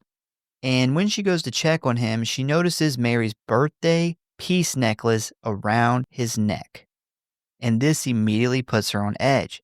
Thankfully, though, she is able to keep her cool and play along as she helps Junior up off the floor and helps him back to Mary's bedroom.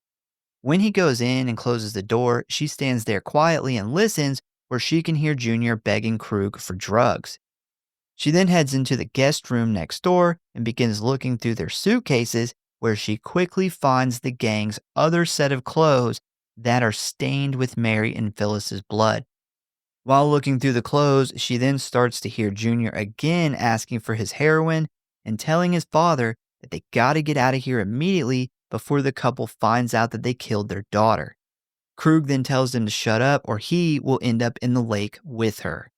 After hearing undeniable proof that these four killed Mary and dumped her in the lake, we just see pure shock and sadness rush across Estelle's face. We then jump ahead a little bit where we see a now fully dressed John and Estelle running out the back door straight for the lake to find their daughter. Now, they pretty quickly find her washed up on shore, and in this scene, I don't know if you noticed it, but Mary is very obviously barely alive. But we hear John say here that it's too late and that she's already dead. Did you notice she was moving before they got to her? I did notice that, and I think that was just a mistake. No, I'm going to tell you why it's like that. So the reason for this is because in the original cut of the movie, she is able to tell them who did it. She is alive. She does die, but she is alive when they first get there. But for some reason, Wes Craven decided he wanted to cut that part out. So they, because when we actually see that last shot of her floating in the lake, there was another scene after that of her where she actually grabs a hold of a branch, and that's how she stays afloat. And he cut it there. And then this scene, he just cut the scene short of her being alive and dubbed in John saying she's dead. Yeah, I don't know what, no one has really ever said why he cut this scene, but this scene was cut, and this is just a tiny little bit of the scene that's still left. And that's really the biggest difference as far as storyline wise between the remake and this one is that she is alive and they are able to take her back and she ends up living. So after this, we then see that the Krug gang is sound asleep in Mary's bed when suddenly Estelle, who is now wearing rubber gloves and doctor scrubs, places her hand over Fred's mouth, telling him not to move. Now looking very scared, he complies when she removes her hand and orders him to open his mouth.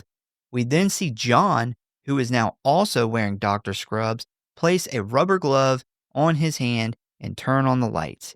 He then, while Fred nervously looks up at him, asks Estelle for a chisel and a hammer. And once he has them in his hands, we see the chisel placed against his front teeth. And right as the sharp end of the metal blade rests comfortably against his chompers, John raises the hammer back and swings. And as soon as we hear the loud clink of metal on metal, Fred wakes up in a panic, realizing it was only a dream. Fuck, I wish they would have really did this. Fred deserves every single tooth chiseled out by force and then force him to chew fucking tiny pieces of glass with his gums. That's what they should have did. This guy's a child molester. He's even worse than fucking Krug. Yeah, he's a bastard. Yeah, I mean, remember in the car, he was literally telling, he was like, I want to do the worst sex crime ever. And then he stood by and watched Krug do that. So next we see that the Collingwoods have brought Mary's dead body back to the house and placed her on the couch. And while the gang is asleep, John heads down into the basement to look for some weapons. I don't think I said it earlier, but their phone has been off and hasn't been working for the past 2 days. So they don't really have a way to call the police right now. Now, me personally, I would 100% kill them and then call the police. I would want that revenge. I would want that blood on my hands if they just killed my daughter on her fucking birthday. And they're in my fucking house. Yeah, they ain't no calling the police at that point. So while down in the basement, we can kind of tell that John doesn't really have that violent killer instinct in him. Because when he's looking for a weapon, let's just say he's bad at it. At one point, he grabs an adjustable wrench and a metal trash can lid. He literally has a pipe wrench and a fucking trash can lid with a shotgun on the wall behind him. I don't think he just... Bro, you got a shotgun behind you You have all this silverware, so I know you got some nice steak knives or Yeah. something." Yeah. So while John is in the basement, we then see that Fred was so freaked out by his dream, he decides to put his clothes back on and head to the kitchen. And while walking down the hallway, he notices that the Collingwood's bedroom light is on and neither of them are in bed, which, he thinks that this is a little odd, but he kind of overlooks it and he heads to the kitchen anyway, where he then runs into Estelle, who is staring blankly at the wall while drinking an alcoholic beverage. So he then approaches her and he starts up a conversation where she does a really good job of covering up what her and John are planning. Fred then asks her where John is and she tells him that he is in the master bathroom, and Fred sees this as an opportunity to hit on her. She pretty quickly sees where he wants to take this thing, and she actually plays along, hoping that she can use this to her advantage. He then caresses her hand as he pulls her close and tells her that he can make love to a woman like her with his hands tied behind his back. He then attempts to take her to the couch to fuck, but because Mary's body is laying there, she quickly says no, that she wants to go outside. So, John doesn't hear them and basically interrupt them, and he agrees. We then cut to them walking around the backyard where she tells him that basically she's a freak and John can't handle her. And she also really wants to hook up with a man that can handle her wild side. And Fred lights up when he hears this, thinking that he is just the guy for the job, but he is playing right into Estelle's trap. So meanwhile, in the house, we see that John is setting booby traps throughout the house in preparation for his confrontation with the Krug gang. I said, hold the fuck up here. You're meaning to tell me that this loving father just found out that his 17-year-old daughter was murdered on her birthday by these assholes who are asleep in her bed, and he is calmly setting traps around the house like fucking Kevin McAllister in Home Alone. He's a doctor, man. He thinks things through. How about you go to the kitchen, get the biggest butcher knife you can find, walk in the room, and cut their fucking throats one by one? Well, because he's just not that good. I mean, Dude. he goes in there with the shotgun and manages to fuck that up. If I were in his position, I would be in like a blackout rage. When I came out of that room, it would look like Art the Clown was in there. Yeah, there's nothing in the world that would stop me from ripping Krug's fucking esophagus out of his fucking throat with my bare hands. Yeah, Like, there's literally, I would be scared of what I would do. that's what I'm saying. Like, I would be in such a rage, I probably wouldn't even remember it. Yeah, I would need therapy for what I did for the rest of my life. I definitely wouldn't be setting fucking booby traps in my house. Wouldn't be doing that. So, like I said, he sets up a bunch of traps in the house, and while down in the basement, he finds his shotgun. But unfortunately, he only can find one shell. Meanwhile, back outside, we see Fred can no longer handle his horniness as he takes his tie off and tells Estelle to tie his hands behind his back so he can prove that he can give her the best dickin' down of her life without even using his hands. And she is smart because she acts like this really turns her on. Once his hands are secured behind his back, she walks him over to the edge of the lake where he instructs her to unzip his pants and start giving him a BJ. So she drops down on her knees, and when she pulls the zipper down, we see Fred yelp in pain as he informs her that she caught his dick in the zipper. Once he recovers from this, though, she then pulls his dick out and no shit begins giving him a blowjob. It always bothered me that this guy who just lost his daughter's wife literally puts Weasel's dick in her mouth. And he almost finishes. It bothers me that she just found out this guy fucking killed and raped her daughter and she was willing to put his dick in her mouth. Yeah, like, you couldn't have shanked him in the dick or something? Cut his dick off? Something? You had You couldn't have bit the dick off immediately. If you had to put the dick in your mouth, you couldn't have bit it off immediately. I got a better plan. You tied his hands behind his back. You walked him over to the lake. Why not just fucking drown him? Yeah. Yeah, It that has always bothered me about this movie. All I could think is this poor husband lost his daughter and his wife. Secretly did want to suck another dick, apparently, because she almost finishes him before she bites his dick off. Yeah, it goes on pretty long.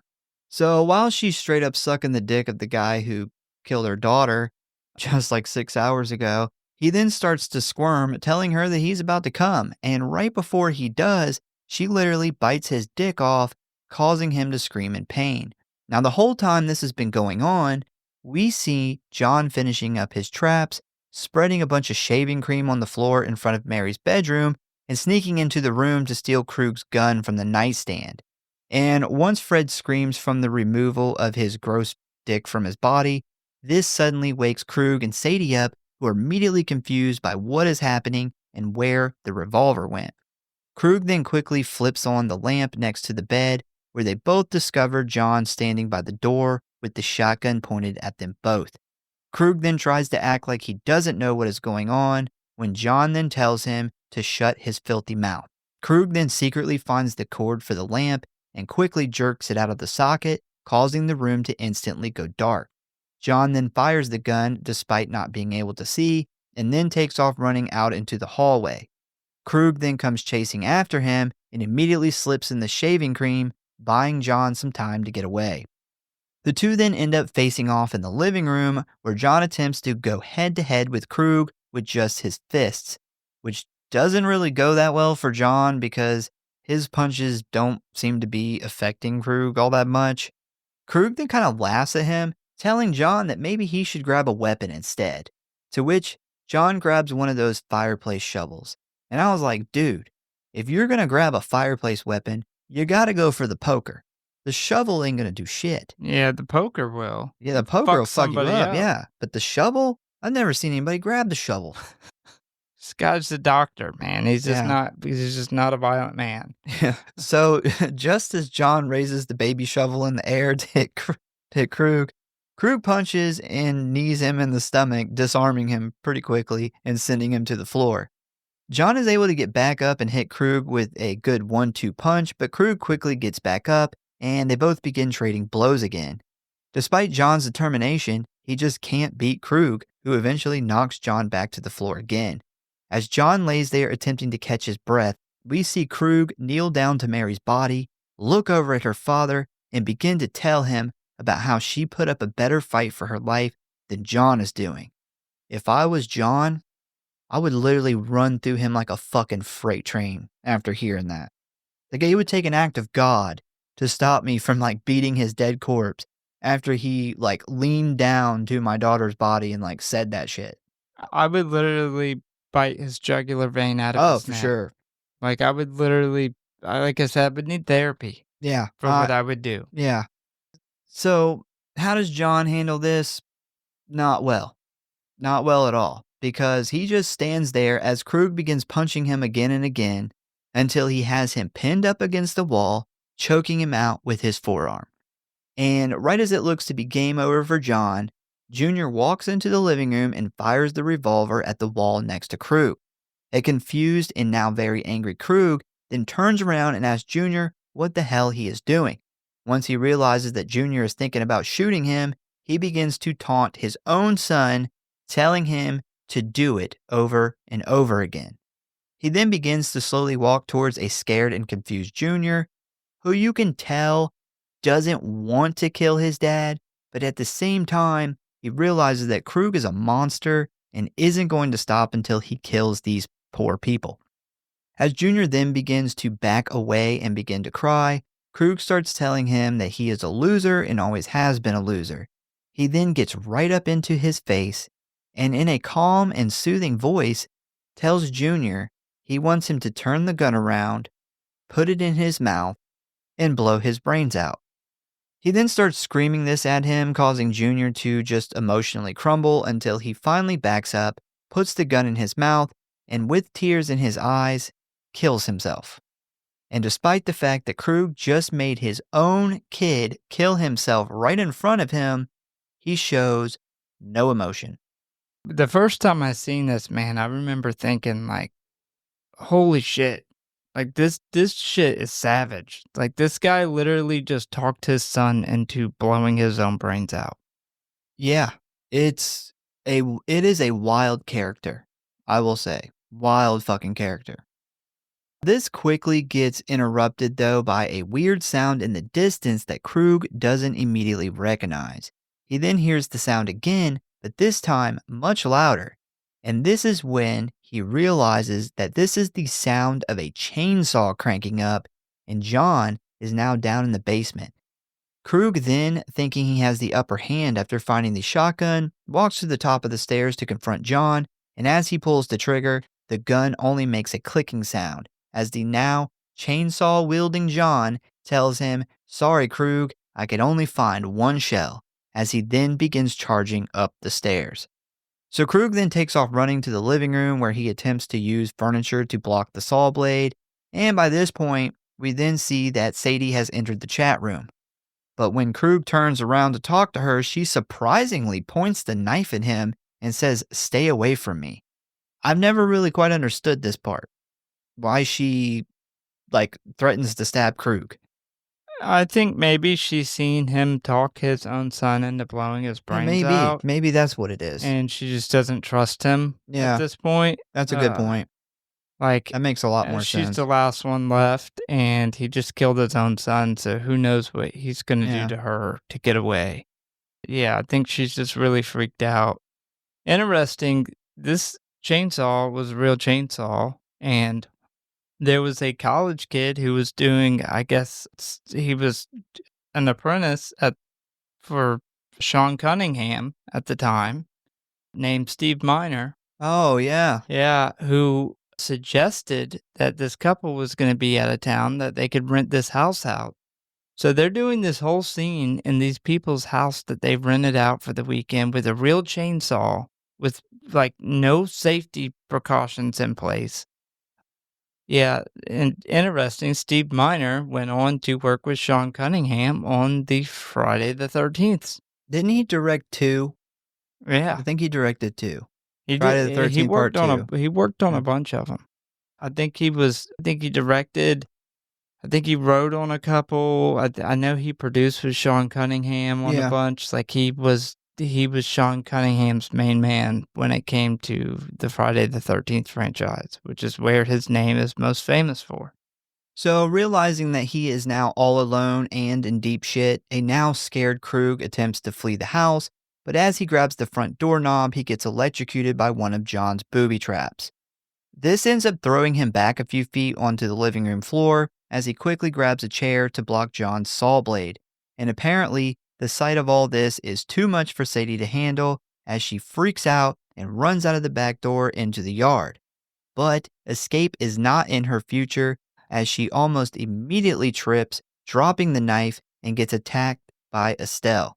The two ladies then roll around a bunch and fight before Sadie gets the advantage and climbs on top of Estelle, punching her a few times before getting up and attempting to run away. But for some reason, as this dumb bitch is running through the yard, she doesn't see this big-ass fucking in-ground swimming pool right in front of her, and she runs right into it. Estelle sees this and realizes that the knife is laying next to her, so she picks it up and runs over to the pool where Sadie is attempting to climb out and slices her throat, killing her.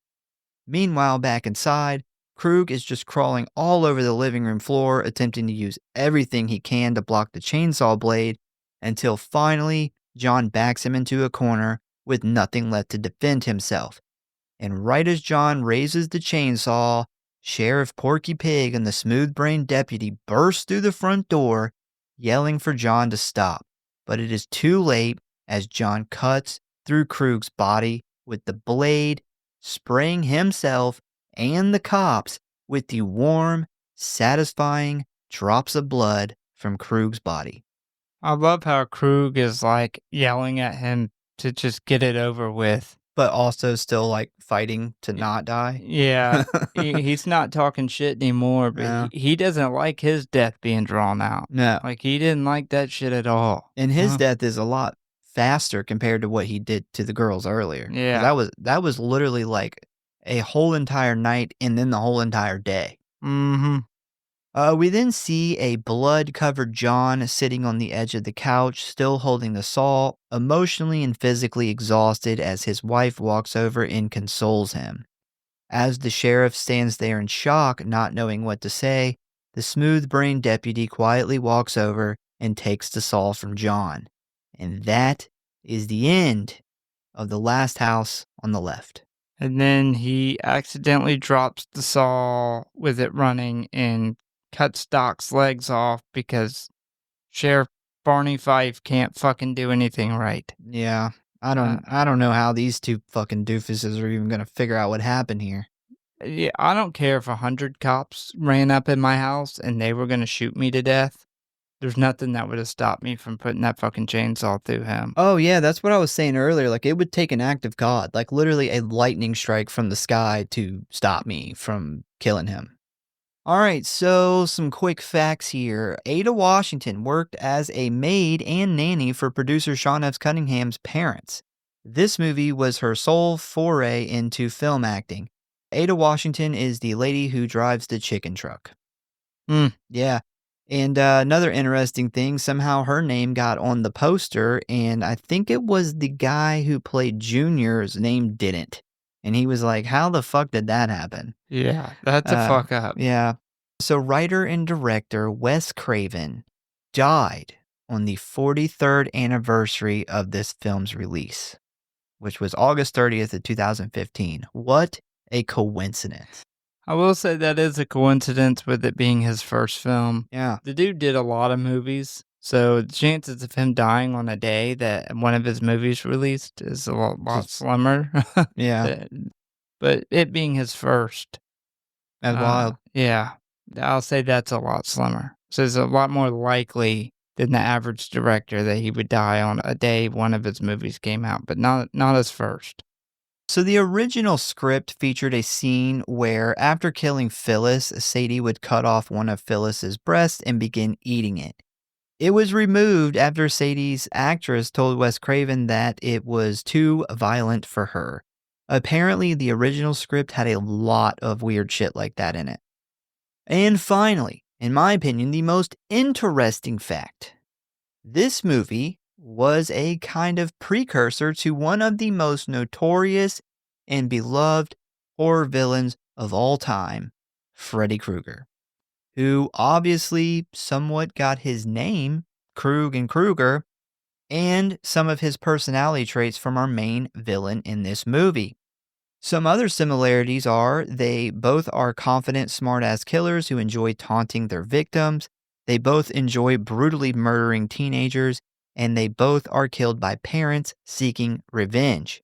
We also see some similarities not just between the main characters, but the film's events as well, as in booby traps set up throughout the house to stop the villain, like we've seen Nancy do in Nightmare on Elm Street, and parents seeking revenge for the murder of children. And another thing that I actually thought of was Phyllis's disembowelment is very similar to Casey Becker's death in Scream. Yeah. This disembowelment, man, it's a good way to take somebody out in a horror movie. All right, so ratings and kill count. All right, so we got a total kills of 6. We got Phyllis, who was stabbed in the stomach and disemboweled. We have Mary, who was shot 3 times with a handgun. Fred, who had his dick bitten off by Estelle. Can you die from that? Maybe she decided to drown him after I she hope. bit his dick off. Oh, Junior, who shot himself in the head. Sadie, who had her throat slashed by Estelle. And Krug, who was chainsawed to death by John. Funny thing here is Estelle and Krug are both tied for 2 kills. Fucking Estelle, who would have thought? Tied for first. I did think she did kill more people than Doc did. Yeah. But he got the most important one. He All got right. the big fish. He did. So, favorite kill, you're up first. Yeah, I went with Krug here because fuck that guy. And for the very first time in the podcast history, I did not come up with a close second because there is no close second. Okay. Krug is a bastard, and him getting chainsawed up was not matched by anything else. Well, Now I will say, Sadie's throat cut scene did look really good. I will say I liked it, like the way they had her fall back in the pool with the blood in the water and stuff, and Junior blowing his brains out. It's really quick. You don't get to see it very good in the movie, but I did get to see it in the documentary. But the thing that they made for his head looked really good. huh. But yeah, Krug definitely deserves that number one spot. My favorite kill was Phyllis. Hit really hard, and it had the best special effects, I thought, with them pulling out her guts. I did like. I don't like it, but I think it was It looked the good. best kill. Yeah, it definitely looked good. And my close second was Krug because we really don't get to see a lot, but it is extremely satisfying. Like they do show the after effects of it, and it looks like John started cutting him from the top of his head and pretty much cut his head down to his neck, from what I could tell, which would have been awesome to see. He cut his head in half, hot dog style. He did. All right, so rating. All right, well, I gave this movie a 4.5.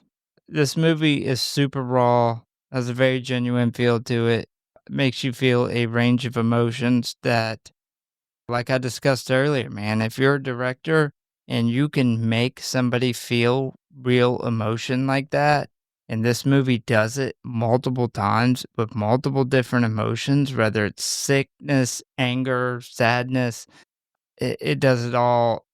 And for it being Wes Craven's first movie, to pull that off was extremely impressive. I think this movie, and this doesn't get talked about as much, but it shined a light on grim realities of the time. In the 70s, there was a lot of girls going hitchhiking across the country, Yeah. and a lot of those girls got murdered and went missing. Some of them were never found, some of them were found years later.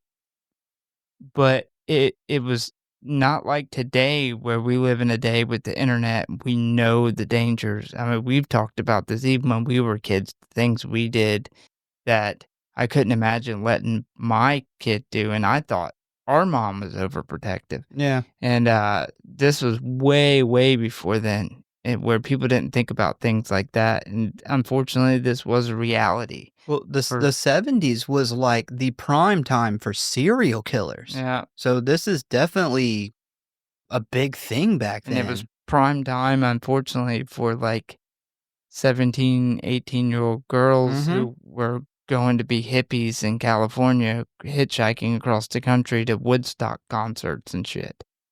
And a lot of them did come up missing. Outside of that, the acting I thought was amazing from everybody.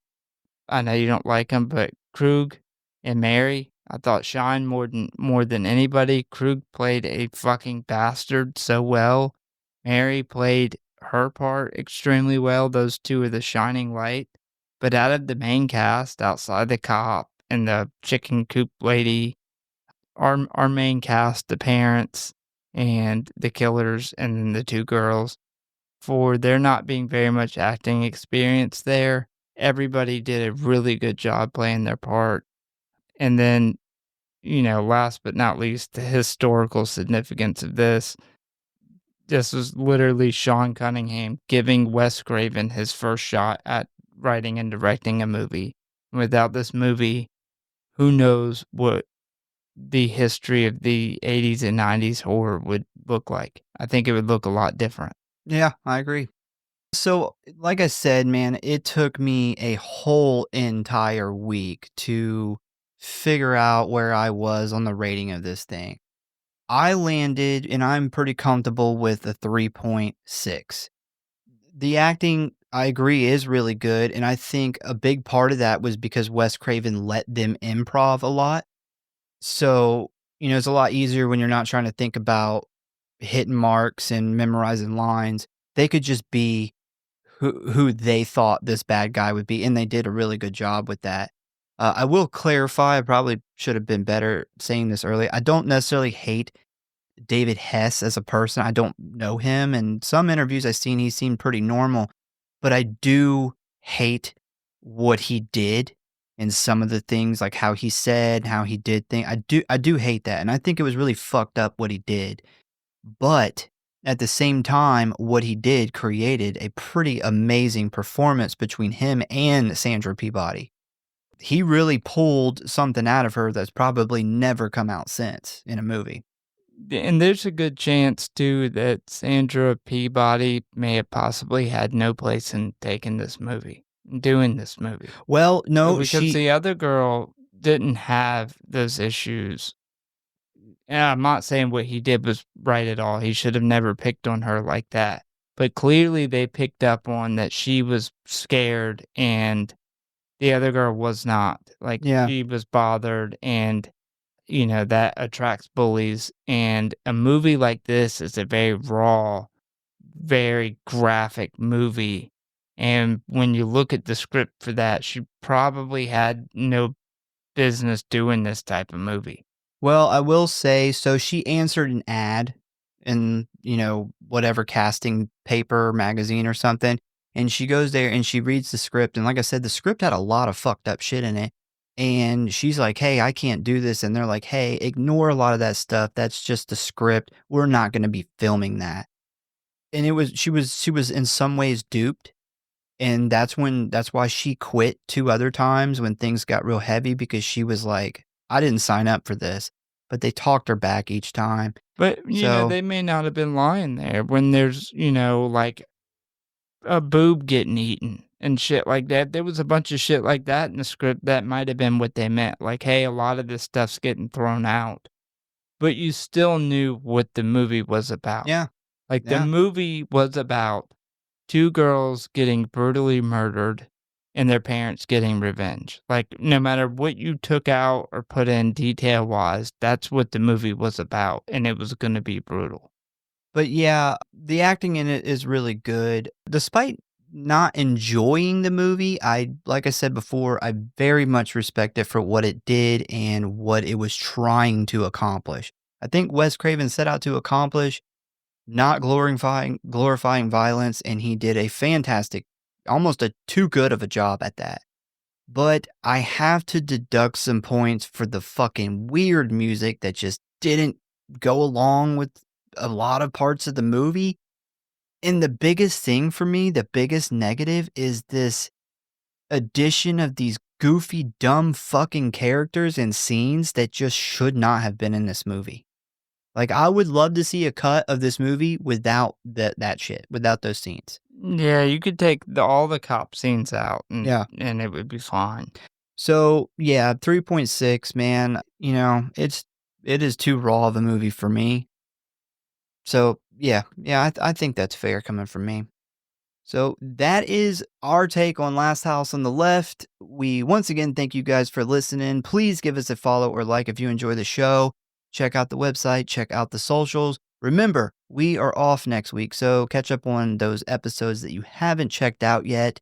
Tell a friend, a family member, or a truck full of chickens about the show. And we hope to see you next time.